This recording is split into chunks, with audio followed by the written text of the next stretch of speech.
Well, welcome back to the podcast. Are you a Caleb leader? I just want to say thank you to Lynn for the last few days as she's stepped in for me and done the last 2 days. She's done a great job, and if you haven't heard them yet, just go back onto them. Well, and throughout this series, we've been exploring what the leadership qualities of Caleb. You know, one of the most remarkable leaders in Scripture. We've seen his courage, his faith, his willingness to stand alone, and his endurance through the seasons of waiting. But today we look at one of the most inspiring moments of Caleb's life.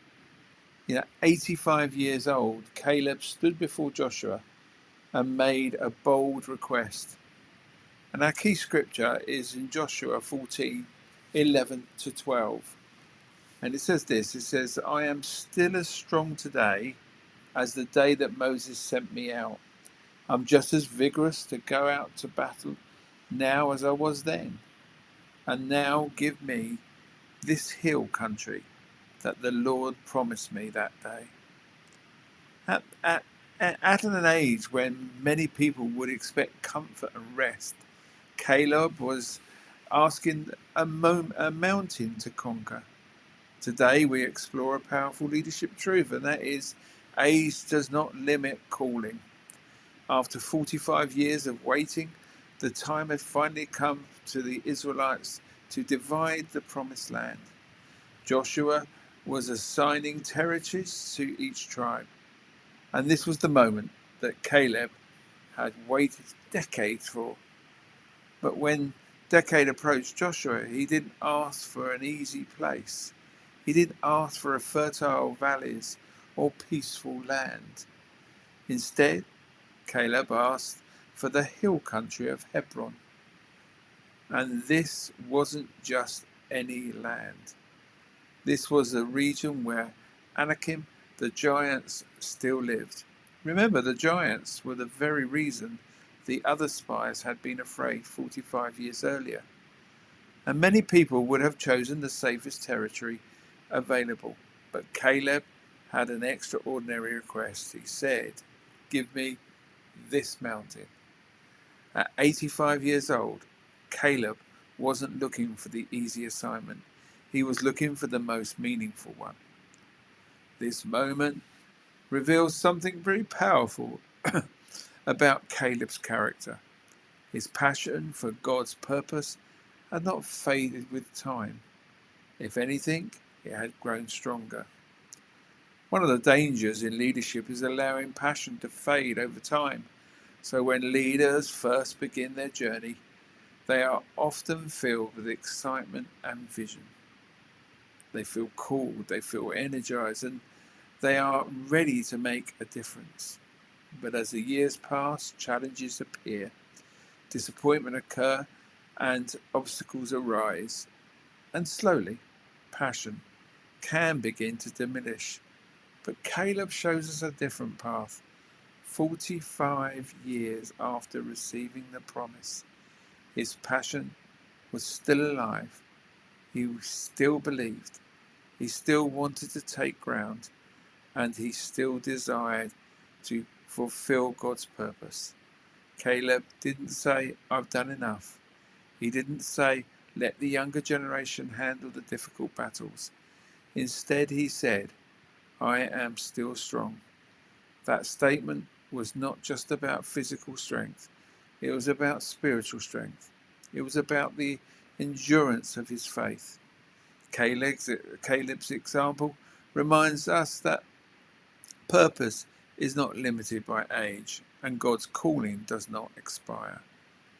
The passion to fulfill God's plan can continue to grow throughout a lifetime, and sometimes the greatest victories happen in the latter chapters of life. The world often tells us that leadership has an expiration date. It suggests that eventually we should step back completely from purpose and responsibility. But Caleb's story challenges that mindset. At 85 years old, Caleb was still ready for battle, still ready for the challenge, still ready to fulfill the mission that God had given him. Now, leadership roles may change over time. Responsibilities may shift, but purpose remains constant. A Caleb leader understands that life is not about reaching a point where purpose ends. It's about continuing to purpose God's calling in every season. Some of the most powerful contributions leaders make happen in the latter seasons of their lives, through wisdom, through mentorship, and through courage that has been shaped by decades of faithfulness. Caleb's request, "Give me this mountain," is one of the most inspiring declarations in his scripture. It reminds us that leaders who remain faithful over time can become stronger, not weaker, in their purpose. And here's today's leadership lesson. Caleb's leaders keep spiritual strength and passion alive. They refuse to allow time, disappointment, or difficulty to extinguish their calling. Instead, they continue to pursue God's purpose with energy, faith, and courage. Their passion does not fade with age, it deepens, because they have seen God's faithfulness over the years, and that faithfulness fuels their continued commitment. As we close today's podcast, reflect on this question. Is your passion for your calling growing or fading? Have the years strengthened your commitment, or have the challenges weakened your enthusiasm? Caleb's story reminds us that most powerful leaders are not those that start strong, but those that finish strong. And at 85 years old, Caleb was still asking for mountains to conquer, still believing God's promise, still ready for the challenge. And may we develop that same spirit, a spirit that continues to say, "Lord, whatever the next mountain is, I'm ready." And in our next podcast, we will explore another powerful moment in Caleb's story, conquering the mountains. Because Caleb didn't just ask for the mountain, he went and took it. So until next time, keep asking yourself, are you becoming a Caleb leader?